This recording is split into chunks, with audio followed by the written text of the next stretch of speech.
Hello friends, welcome to my channel. இந்த வீடியோவில் நம்ம ரொம்பவே ஹெல்தியான குழந்தைகளுக்கு ரொம்ப ரொம்ப பிடிச்ச பாசிப்பயிறு தோசை தான் எப்படி செய்யுதுன்னு பார்க்க போகிறோம். டேஸ்ட் வைஸ் ரொம்ப சூப்பராக இருக்கும். கட்டாயமாக ட்ரை பண்ணி பாருங்கள். மெஷர்மெண்ட் எதையும் மாற்றாமல் செஞ்சு பாருங்கள்.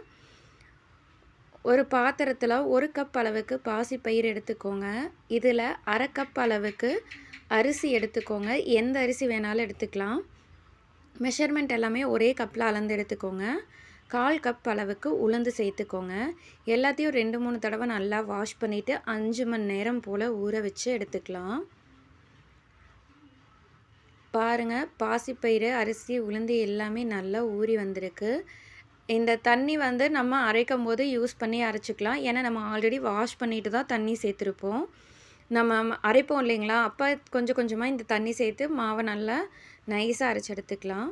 இப்போ நம்ம இதை ஒரு மிக்சிங் பவுலுக்கு மாற்றிட்டு நல்லா ஸ்மூத் பேஸ்ட்டாக அரைச்சி எடுத்துக்கலாம். பாருங்கள், இது போல் நல்ல ஸ்மூத்தாக அரைச்சி எடுத்துக்கோங்க. ரொம்பவே நைஸாக இருக்குது. இப்போ நம்ம இதை இன்னொரு பாத்திரத்துக்கு ட்ரான்ஸ்ஃபர் பண்ணிக்கலாம்.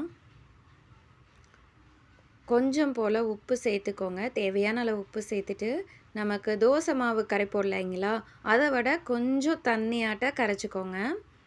ரொம்ப தண்ணி சேர்த்துறாதீங்க. தோசை மாவை விட கொஞ்சம் தண்ணியாட்டம் இருந்தால் போதும். பாருங்கள், இது கரெக்டான கன்சிஸ்டன்சி. இப்போ இதை 4 மணி நேரம் போல் அப்படியே மூடி வச்சுடுங்க. சீக்கிரமாக புளிச்சு வந்துடும். ஒரு வேளை நீங்கள் இதை அரிசி சேர்க்காமல் செஞ்சீங்க அப்படின்னா புளிக்க வைக்கணுங்கிற அவசியம் கிடையாது.